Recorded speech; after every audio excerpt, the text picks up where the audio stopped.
Welding 360 here. Here was another welding how-to video. I'm gonna weld this real quick. Yeah, I'll be right back. Welding 360. I'm back. I just got that welded. Now I'm gonna work on mounting the fan. It's supposed to go somewhere like right there. But obviously it's gonna be elevated. That's just a marking where it's gonna be up higher like that. So yeah, next little clip will show that fan being mounted.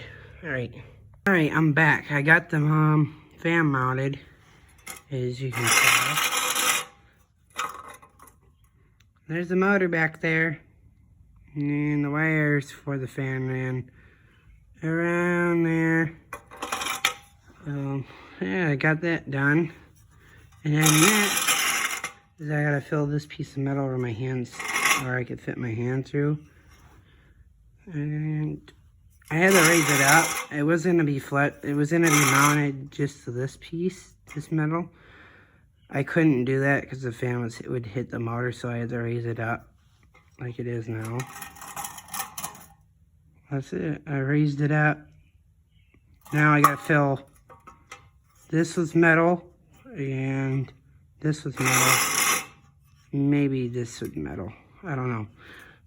So yeah, and then I think I'm all done welding. If so, it might be. I'm still gonna use. I like to have people put in the comments what color I should paint it. No neon colors, and no pink or purple. No. So any color but those colors that I listed. Put down in the comments of what color you want me to paint it. Paint this. It could be multiple colors too. It's whatever. Please like, comment, share, and subscribe. Welding 360 out.